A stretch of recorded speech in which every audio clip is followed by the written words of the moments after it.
Hey, good morning, writers. Hello, Ted. Happy Monday morning. Happy Monday. Happy Monday. Well, I We're think here today again. is another spin on a positive note. AWAI has been selling the entrepreneur lifestyle, the solopreneur lifestyle for 25 years now, and you and I only touched on like one or two benefits a few sessions ago, Ted. So should we bring back the solopreneur and the benefits of being one, and what speaks to your heart when we say that? Yeah, it's interesting because since we did that Monday morning jumpstart, I've been thinking about it. And we kind of not challenged everybody, but we asked everybody to go back and start thinking about what would be the true benefits for them. Mm-hmm. And I do think some of it's personal, like, Yes. for you to go really figure out what time means or finance means and all the rest of that. And as I really started to think about it, I did start to think about two things. And the second one I think we'll focus on in a minute, which is like, Okay. you know, the benefit of being able to choose who you work with, which we'll get into in a minute. But what I wanted to say to everybody today is that to go and really do the practical research of the benefits of being an entrepreneur. And I'm going to pick one because I think it's one that weighs heavy on everybody's mind. I think it causes stress. But there's all these little things that I have learned over the last decade that are true life and financial benefits to being a solopreneur. There's tax benefits, there's all this other stuff. But 401k, as an example, when I became a solopreneur, I didn't understand the benefits as it related to 401k. And we talk about as people get older, they're trying to play catch up. When you're in the workforce, people are taking jobs because the company matches it or, any of that. And what people don't realize going into building a solopreneur, there's the ability to put 5-6 times what the limit is to the people out there that have W-2 jobs. Like if you're looking to catch up on your 401k, and I know this might not seem like the typical Monday morning jumpstart, but my reason for bringing up 401k is that we urge you to go make it personal and figure out what the benefits. And now I'm going to urge you to really start to go and do some real research about what are the benefits to being a solopreneur, because I was probably 4 or 5 years in until I got wise enough to meet with somebody that educated me on the true benefits as it relates to a retirement plan, to a 401k, or being a solopreneur. And it has changed my world, right? Like I was able to play catch up. Me and Angel were able to play catch up on a 401k. And so I just really started thinking. And then the second thing I started to think about is that you get to choose who you get to work with. What a pleasure. You know what I mean? Like, I just think that is one, but I don't think, and I'd love to hear your take on this, but I don't think that's an easy one. I think that we can easily say hey, you get to choose what you, but then all of a sudden fear will creep in, or you just start taking whatever client you can get. And I get that because I did a whole lot of that years ago. But as we whittle our way through all the benefits, I think that's a big. I want to say something quickly on the research thing before I comment on that. I do Please. want to say that I believe that what is the saying goes, where focus is like energy flows, you know what I mean? And so somebody might think of doing a task like researching benefits of so an entrepreneurship or solopreneurship as like frivolous, right? But I do feel like when you do things like that, it solidifies the picture of this airy life that could be created for you and roots it in something real. Like something like a 401k is not woo-woo. Like there's a lot of things that we talk about that you might feel are woo-woo. A 401k is a very real thing, So I think when you can find anchors, it helps paint the picture of what that life can look like very clearly. And so I think it's very, very worth that work that you're talking about, knowing what that's It like. is. I'm smiling because true story, right? It's not frivolous. We were at a Labor Day cookout recently, and we're having a couple. It was with. I'm not going to go through the whole thing, but the bottom line is it's with one of our friends who happens to be our family doctor, and he's thinking about starting his own entrepreneurship. And at one point, we were just talking through all this, and his wife was there, and I said, well, one of the benefits is that Angel, my wife, who I'm a solopreneur. I mean, I work by myself, but Angel is on my payroll.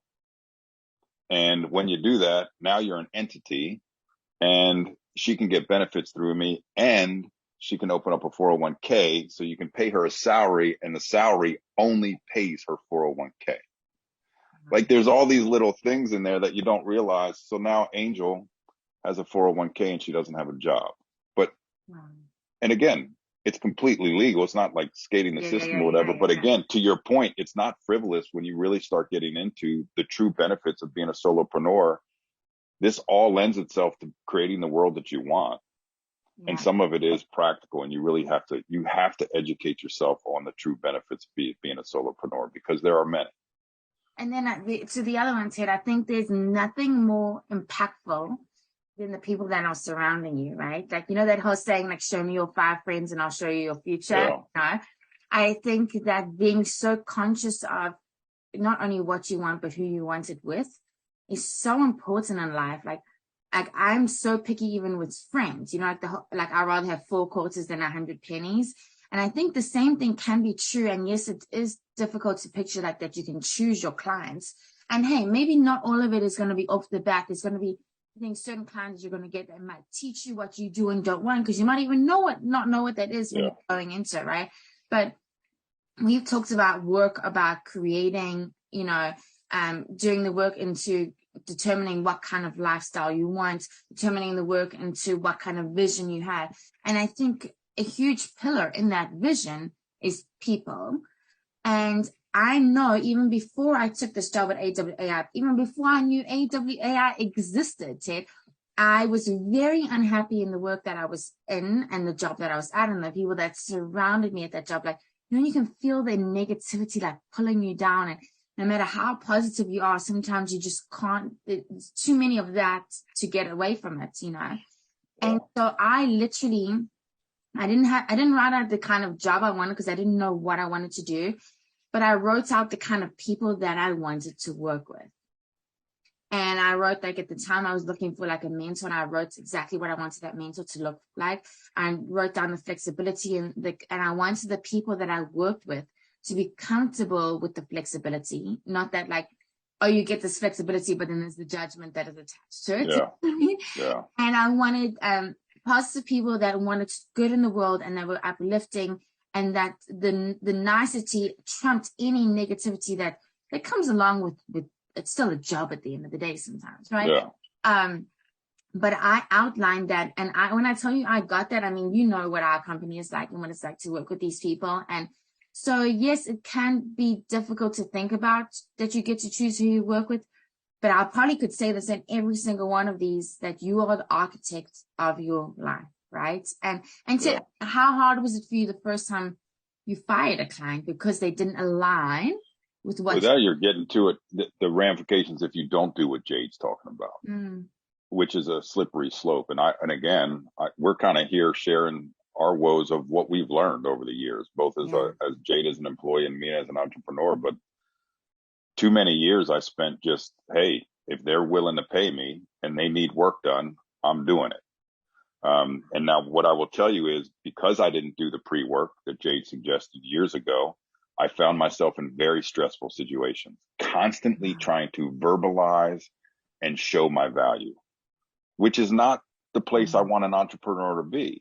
Yeah. You know what your value is, but now you're spending the majority of your time convincing or just doing what the CEO said versus being the expert, right? Like, the CEO tells you, no, the opening statement should read like this, and you're the expert writer.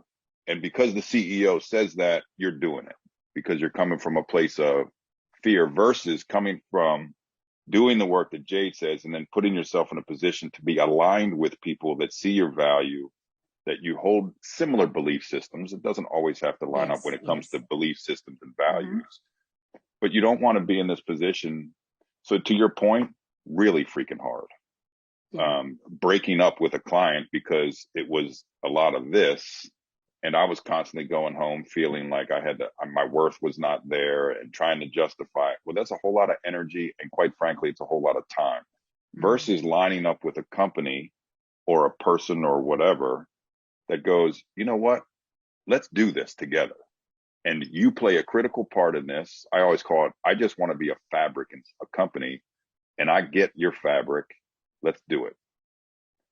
And that's a huge benefit of being a solopreneur, because to Jade's point, if you do the work about what you're trying to do, and then you can go out there and line it up, it's just a much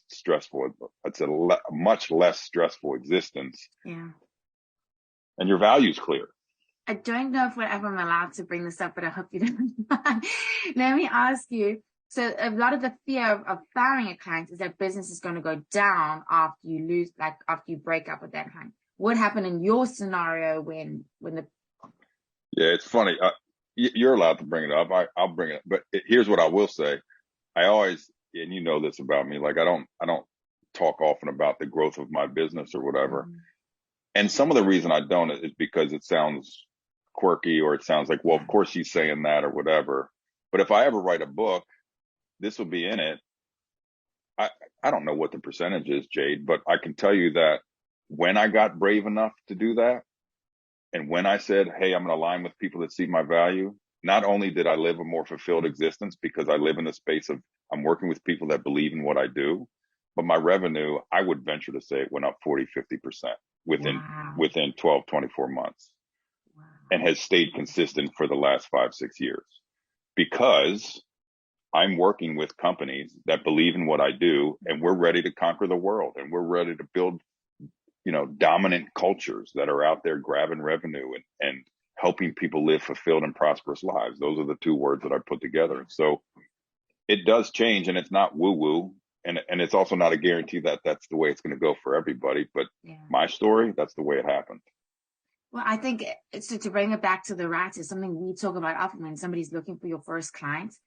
Don't go after the company that doesn't have any copy or doesn't spend any money on copy, because they will not understand the worth or what they can do for your business. Perfect. Go after the client that already has copy out there and just can't even keep up with the need and needs to create more, because they will pay you your worth and understand the value of what you do. And so you having to educate them on your value, Exactly. And look, part of solopreneurship, entrepreneurship is knowing how to sell yourself and all the rest of that. To Jade's point, the difference between selling and trying to convince somebody of your value as a copywriter versus them going, hey, I have an identified need and you're the one to fulfill it. It's a completely different experience. And to Jade's point, it also ends up the result in revenue. Yeah. Because if they don't see the value in it, they're not willing to pay, then you're in constant negotiation versus saying, we have a need, you're the person to fill it, let's come up with an agreed upon price and let's go. Yeah, I love it. Okay, so this week there's a bit of research and work. You're going to research the real visceral benefits of being a solopreneur and an entrepreneur and what that looks like in your state and because in your country, wherever you might be, it might be a little bit different for everybody else. And paint that picture of the real life of what they can look like. And then, put some real work and energy into defining who you want to work with, what that looks like, what that relationship is like, as minute as that you can make it. I think really, really helps solidify that and it will attract that to you. And then I think we'll talk a little bit more next week about things that you can do constantly, where you should be promoting yourself, marketing yourself in that whole sphere. That sound good? It does. I like what you're saying. And just to give that's a little bit more think about, do you want to work with small companies versus large companies? That's a big deal. Do you want to work local, meaning that you can drive to people, or do you want to get on planes because the clients may be asking that stuff? That's all stuff that you need to consider in this. Okay, perfect. Paint that solopreneur picture, everybody. Okay, we'll see you next week. Thank you, Ted. Cool. Take care.